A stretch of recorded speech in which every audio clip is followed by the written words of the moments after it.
क्या आप हिंदी विषय से net JRF, TGT, PGT, school व्याख्याता या असिस्टेंट प्रोफेसर की तैयारी कर रहे हैं? यदि हाँ, तो निस्संदेह हिंदी और इंग्लिश के लिए भारत के सबसे विश्वसनीय ऑनलाइन प्रतियोगी संस्थान वरदान डिजिटल क्लासेज में आपका हार्दिक स्वागत है।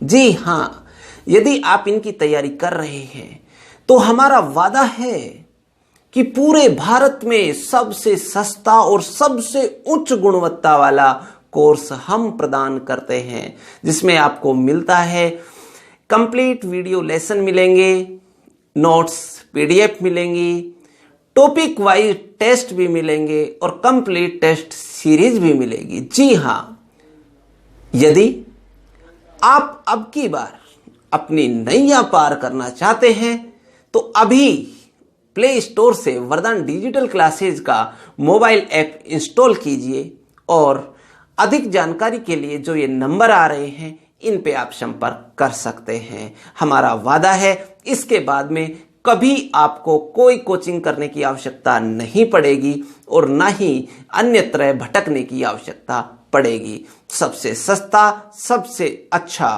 कोर्स आज ही ज्वाइन कीजिए। स्वागत है सभी का।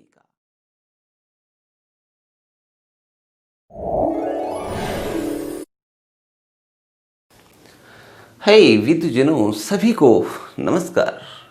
साथियों, आज इस वीडियो में मैं आपके लिए लेकर आया हूं काव्य शास्त्र का एक बहुत ही महत्वपूर्ण बिंदु, जिसका नाम है अलंकार। जी हाँ, अलंकार।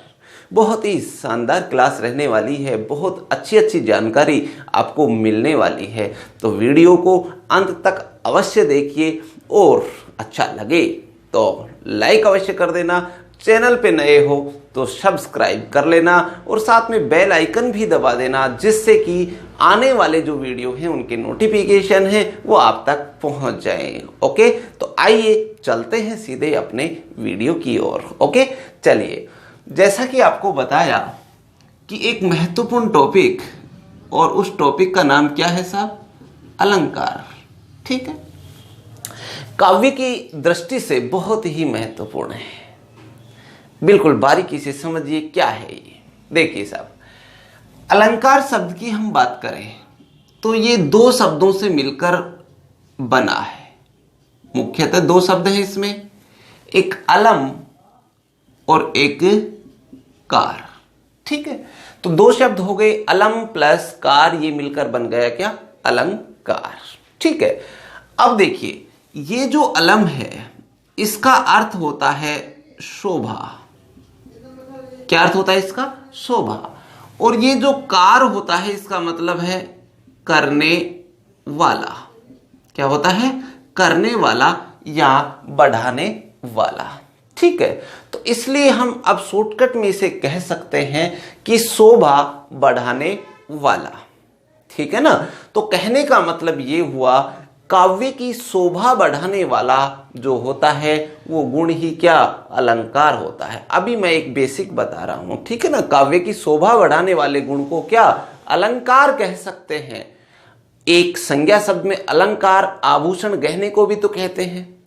अब गहना क्या करता है पता ही है आपको, वो भी तो शरीर की शोभा बढ़ाता है। अलंकार हैं, ये काव्य की शोभा बढ़ाते हैं। फर्क इतना ही है बस। ओके, कोई दिक्कत नहीं है। तो शोभा बढ़ाने का काम कर रहे हैं ये।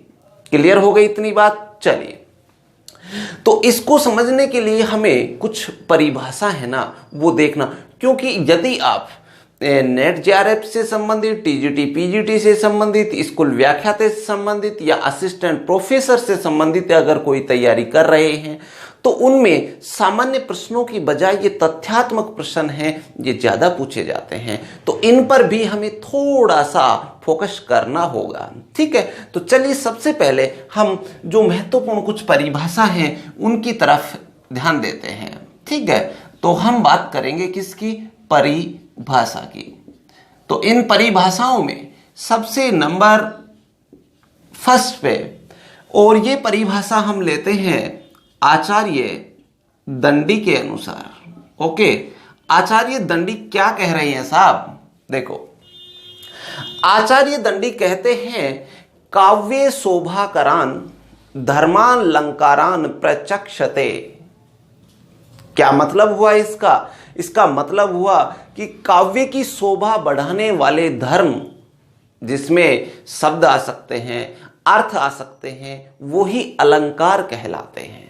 समझ में आई बात? क्या कहा? काव्ये शोभाकरान धर्मान अलंकारान प्रचक्षते। ठीक है, तो ये बात ध्यान रखना है। तो ये किसने कहा? ये कथन काफी बार पूछ लिया जाता है, तो इसलिए आपको ये ध्यान रखना है। ठीक है, चलो देखते हैं क्या कहा। काव्य शोभा करान, एक ही शब्द है साहब, ये है ना। काव्य शोभा करान मतलब काव्य की शोभा करने वाले क्या? धर्मान लंकारान, धर्मान लंकारान। ठीक है ना, तो मतलब जो धर्म होते हैं वो ही अलंकार है। प्रचक्षते। ठीक है, ये लो साहब, ये परिभाषा किसकी है? तो इस तरह से ये परिभाषा आएगी, काव्य शोभाकरान धर्मान अलंकारान प्रचक्षते। ये किसकी परिभाषा है? तो आपको आंसर देना है कि ये दंडी की परिभाषा है। ठीक है, दंडी की। अब इसका अर्थ क्या होता है तो वो मैं आपको बता देता हूं। काव्य की शोभा, देखो आपको पता ही है, यहां दिख रहा है आपको साफ साफ। तो इन्होंने कहा है कि काव्य की शोभा, काव्य की शोभा जो बढ़ाते हैं, बढ़ाने वाले क्या? धर्म। काव्य की शोभा बढ़ाने वाले धर्म। और इस जो धर्म की बात कर रहे हैं, इस धर्म में देखो आपको पता है अलंकार शब्दों से या तो शोभा बढ़ेगी या फिर किससे? अर्थ से बढ़ेगी। तो ये जो धर्म की बात कर रहे हैं, ये इसमें या तो शब्द आएगा या फिर क्या आएगा? अर्थ आएगा। ओके, तो उस धर्म की बात कर रहे हैं। तो क्या कहा? काव्य की शोभा बढ़ाने वाले धर्म ही अलंकार कहलाते हैं। धर्म ही अलंकार कहलाते हैं। ये लीजिए साहब। ठीक है, एक परिभाषा है जो आपके सामने हो चुकी है, और ये किसके अनुसार है? आचार्य दंडी के अनुसार है। ओके, तो ये ध्यान रखना है आपको, इंपॉर्टेंट, बहुत ही महत्वपूर्ण है। नेक्स्ट हम बात करते हैं अग्नि पुराण के अनुसार। ठीक है, अग्नि पुराण के अनुसार क्या परिभाषा दी गई है अलंकार की? अलंकार रहिता, अलंकार रहिता विधवेव सरस्वती।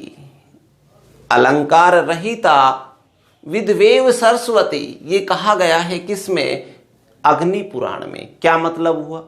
अलंकारों से रहित जो सरस्वती, सरस्वती मतलब काव्य की बात हो रही है। ठीक है ना, ये एक विधवा की तरह होती है। किसकी तरह होती है? विधवा की तरह होती है। तो मतलब बिना अलंकारों के काव्य का काम चल ही नहीं सकता, बहुत जरूरी है। ऐसा माना गया है किसमें? अग्नि पुराण में भी।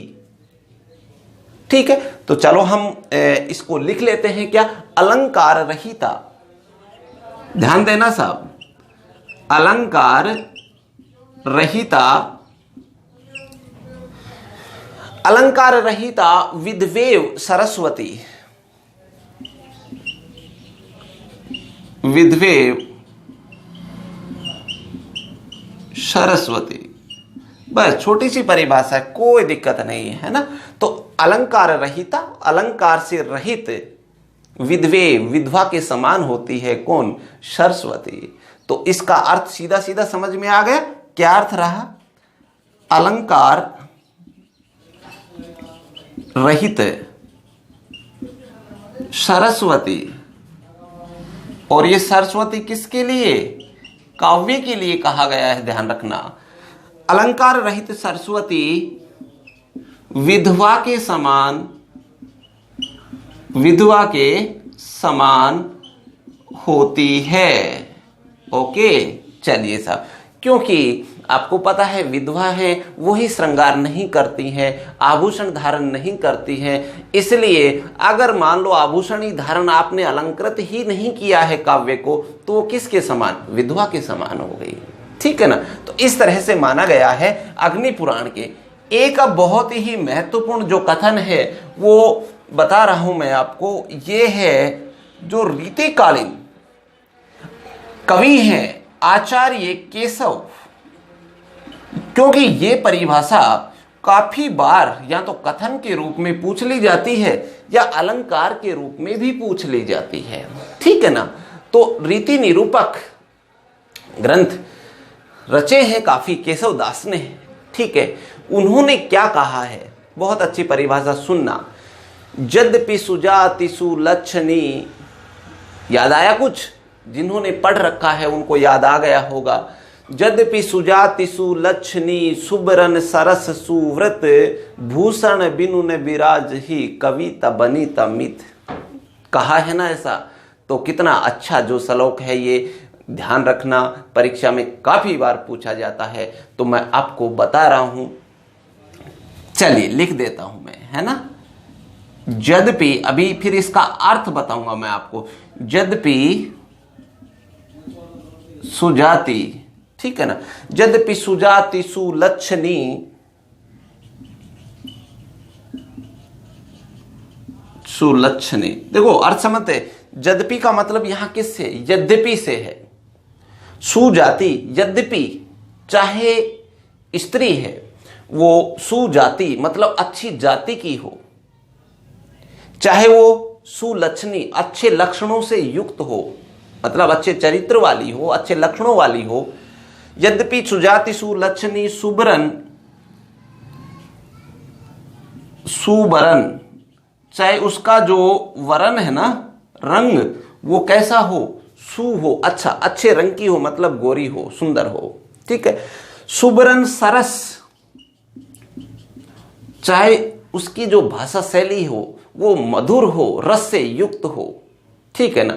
और चाहे सुव्रत हो, अच्छी तरह से निर्मित, कहने का मतलब हुआ अच्छे चरित्रों से युक्त है ना, सुव्रत।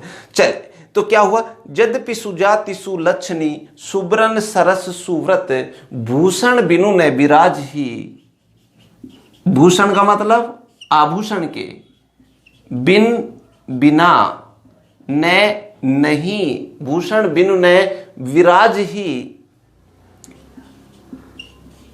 विराज ही, भूषण बिन न विराज, भूषण के बिना मतलब गहने के बिना वो विराजती नहीं है, शोभा नहीं देती है। कविता बनी तमीत, कविता काव्य की बात हो रही है, ठीक है। बनीता स्त्री की बात हो रही है, ये हमेशा कमजोर ही रहती है। ओके, ध्यान देना साहब, ये बहुत ही अच्छा कथन है और ये आपको ध्यान रखना ही है। एक बार मेरे साथ आप रिपीट कर सकते हैं। क्या कहा है? यद्यपि सुजाति सुलक्षणी सुबरन सरस सुव्रत भूषण बिन न विराज ही कविता बनित अमित। ये किसका कथन है? तो ये आचार्य केशव दास का कथन है, जो कि रीतिकालीन कवि है। तो अलंकारों के बारे में इन्होंने क्या कहा है कि चाहे स्त्री और कविता, देखो दोनों की बात हो रही, कविता और बनीता, है ना। चाहे देखो स्त्री से ही तुलना की है उन्होंने, कि चाहे स्त्री है जो अच्छी जाति की हो, अच्छे लक्षणों से युक्त हो, अच्छे वर्ण वाली हो, चाहे वो मधुर वक्ता हो, मतलब अच्छी बोलने वाली, सुरस युक्त हो, या फिर सुव्रत हो, अच्छे चरित्र वाली हो। तो भूषण के बिना अगर वो आभूषण धारण नहीं करती है, श्रृंगार नहीं करती है, तो बिन विराज ही, तो उसकी कोई शोभा नहीं होती है, ठीक है। चाहे वो स्त्री हो और चाहे वो कविता हो, ठीक है ना। तो ऐसी बात बताई है किसने? आचार्य केशवदास ने। तो ये तीन महत्वपूर्ण परिभाषाएं हैं जो आपके सामने आ चुकी हैं। तो अब इससे एक परिभाषा निकल सकती है। बताओ क्या परिभाषा निकाल सकते हैं? तो मैं बता रहा हूं आपको, वो चीज आपको ध्यान रखना है। आपके समझ में आ गया अलंकार होता क्या है? तो इससे क्या, ऐसे धर्म या ऐसे तत्व या ऐसे शब्द या ऐसे अर्थ जो कि काव्य की शोभा में चार चांद लगा देते हैं, मतलब काव्य की शोभा बढ़ा देते हैं, वही क्या अलंकार कहलाते हैं। तो क्लियर हो गया अलंकार किसे कहेंगे? ऐसे धर्म या ऐसे तत्व या ऐसे शब्द या ऐसे अर्थ जो काव्य की शोभा में चार चांद लगा देते हैं, और वही कहलाते हैं क्या? अलंकार। क्लियर? तो इस तरह से ये रही अलंकार की परिभाषा। अब हम बात करेंगे कुछ महत्वपूर्ण तथ्यों की, और ये महत्वपूर्ण तथ्य क्या हैं, बहुत इंपॉर्टेंट एग्जाम की दृष्टि से। चलिए उन पे दृष्टि डालते हैं। तो आइए महत्वपूर्ण तथ्यों की बात करें तो हेडिंग डाल लेते हैं पहले, कोई नहीं, महत्वपूर्ण तथ्य। ओके, हर लाइन में प्रश्न छुपा हुआ है, हर लाइन में, तो हर लाइन पे ध्यान देना है आपको। पहला प्रश्न, पहली पंक्ति, अलंकार शास्त्र के आदि प्रवक्ता कौन? आदि प्रवक्ता, आदि का मतलब शुरुआत, सबसे पहले अलंकारों का प्रयोग किसने किया? ठीक है ना? तो क्या कह सकते हैं? अलंकार शास्त्र का आदि प्रवक्ता कौन? तो आदि प्रवक्ता किसको माना जाता है, बता सकते हैं? बिल्कुल पता हो तो कमेंट कर सकते हैं। तो क्या कह सकते हैं? देखो, अलंकार शास्त्र के आदि प्रवक्ता, बताइए कौन है? तो इसका उत्तर मैं अब बता देता हूं आपको, ब्रह्मा। ठीक है, क्योंकि जो रचनाएं की हैं वेदों की वो ब्रह्मा जी ने की है, और वहीं से ही अलंकारों की सृष्टि हो गई थी। ठीक है ना? तो आदि प्रवक्ता की बात हो रही, सबसे पहले अलंकार है जो किसने? ब्रह्मा जी ने तैयार किए थे। तो अलंकार शास्त्र के आदि प्रवक्ता किसको माना जाता है? ब्रह्मा जी को माना जाता है। क्लियर एक बात? अब देखो दूसरी बात, अगर पूछा जाए कि अलंकारों का प्रयोग सबसे पहले कहां हुआ था, तो अलंकारों का प्रयोग कहां से प्रारंभ हुआ था? ठीक है ना? तो ध्यान रखना, वेदों की रचना की इन्होंने, तो ऋग्वेद से, कहां से? ऋग्वेद से अलंकारों का प्रारंभ हुआ। ठीक है, तो दूसरा पॉइंट हमारा देखो, ध्यान रखें, क्या? अलंकारों का प्रारंभ, ठीक है, कहां से हुआ? ऋग्वेद से।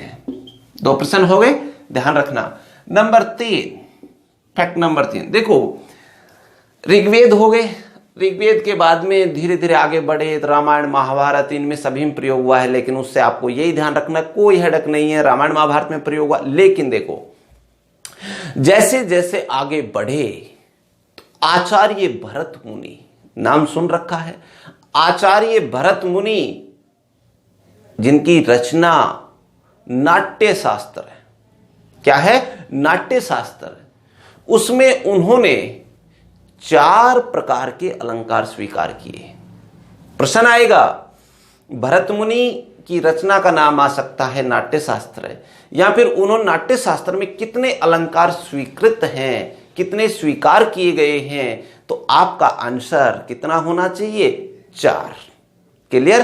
तो देखो मैं आपको यहां शॉर्टकट में लिखते हुए चलूंगा तो आपको समझना है। आचार्य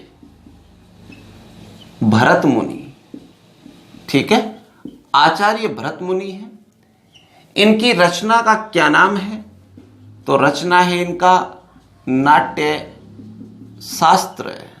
ओके, क्या रचना है? नाट्य शास्त्र रचना है। अब इसमें कितने अलंकार? 4 अलंकार। कितने? 4 अलंकार स्वीकार किए हैं उन्होंने। क्लियर? 4 अलंकार स्वीकार किए हैं, ये ध्यान रखना है। अब दूसरी बात ये आती है कि ये जो 4 अलंकार हैं वो कौन कौन से उन्होंने स्वीकार किए हैं। प्रश्न बनेगा, नाट्य शास्त्र में स्वीकृत अलंकार नहीं है, तो 3 होंगे, चौथा नहीं होगा। तो कौन से नहीं है? तो देखो कौन कौन से हैं। नंबर 1 तो हम ऐसे लिख लेते हैं, कोई दिक्कत नहीं है। ठीक है, तो देखो एक तो उपमा को माना है, दूसरा यमक, तीसरा रूपक और चौथा दीपक। ठीक है ना? तो ये 3 नाम तो सुन रखे हैं, दीपक का शायद नहीं सुन रखा होगा, कोई दिक्कत नहीं है, आगे बता देंगे आपको, है ना? तो देखो कौन कौन से हुई? उपमा, यमक, उपमा, दूसरा कौन सा माना? यमक, तीसरा कौन सा माना?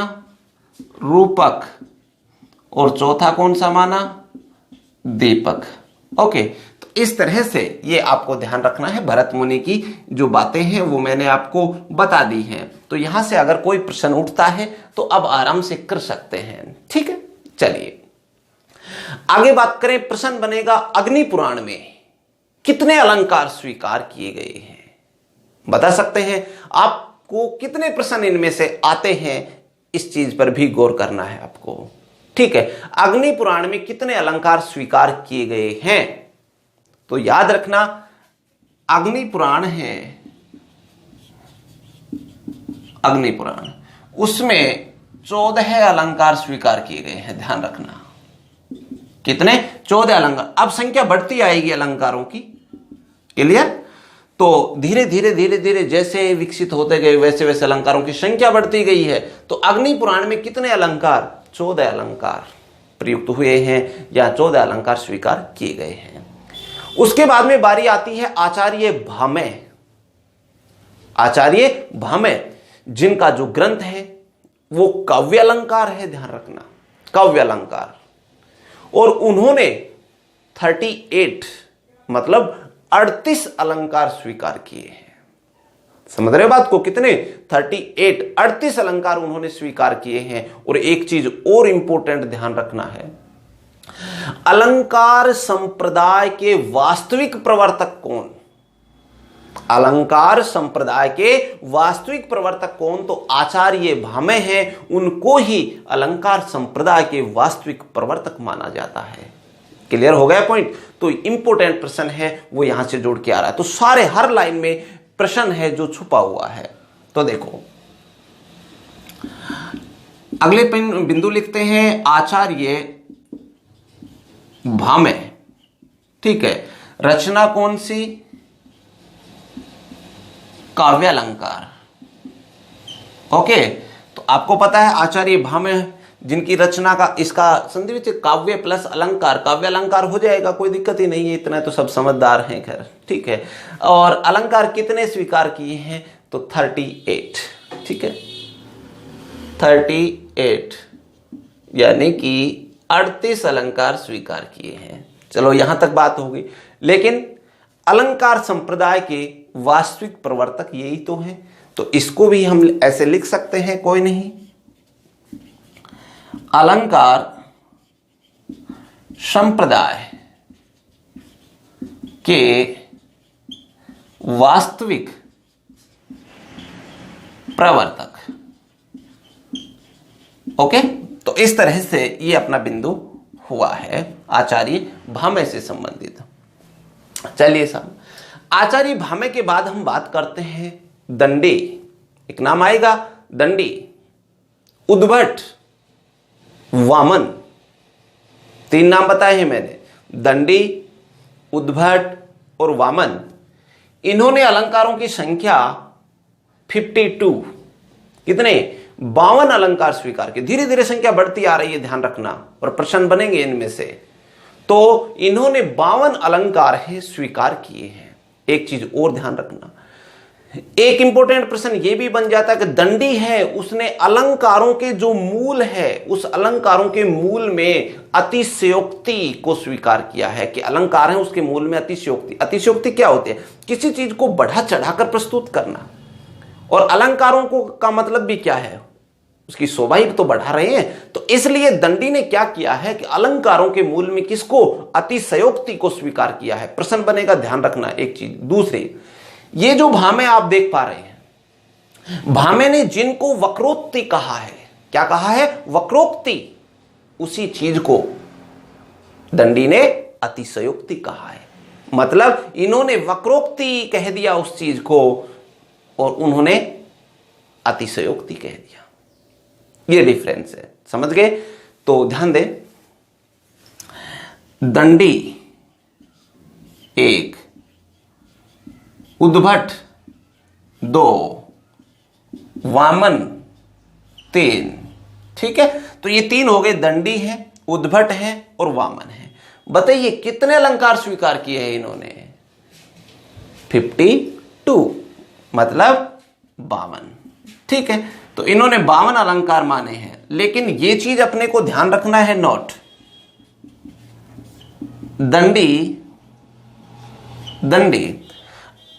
दंडी की तो बात हो रही, मूल में किसके, अलंकारों के मूल में किसको, अतिशयोक्ति को मानते हैं। ठीक है, तो दंडी अलंकारों के मूल में जो बेस है ना, बेस, उस मूल में, बेस में किसको, अतिशयोक्ति को मानते हैं। ठीक है, ये चीज ध्यान रखना, लेकिन ये भी ध्यान रखना है जो भामे हैं उस चीज को क्या नाम देते हैं, वक्रोक्ति, और ये क्या नाम देते हैं, अतिशयोक्ति। ठीक है, तो इतनी सी पॉइंट अपने को ध्यान रखना है, कोई दिक्कत है। उसके बाद में देखो बारी आएगी आचार्य मम्मट की। किसकी, आचार्य मम्मट। ठीक है, दिख रहा है, कोई दिक्कत, यही लिखते चलेंगे। नंबर 7, आचार्य मम्मट। ओके, अब देखो आचार्य मम्मट, इनका समय जो माना गया है वो कौन सी, अब 12वीं सदी में पहुंच गए हम, कौन सी में, 12वीं सदी तक पहुंच गए हैं। आचार्य मम्मट 12वीं सदी है, और अब संख्या बढ़कर के हो जाती है 103। कितनी हो गई साहब, 103 अलंकार हैं जो इन्होंने माने हैं। क्लियर, कोई दिक्कत नहीं है यहां तक। आचार्य मम्मट 12वीं सदी, 103 अलंकार हो गए। ठीक है, आचार्य अप्पे दीक्षित 8 नंबर पे, कौन, आचार्य अप्पे दीक्षित। ठीक है, अब आचार्य अप्पे दीक्षित हैं, इनका समय है वो 16वीं सदी मान लेंगे। ठीक है, कौन सी, 16वीं सदी।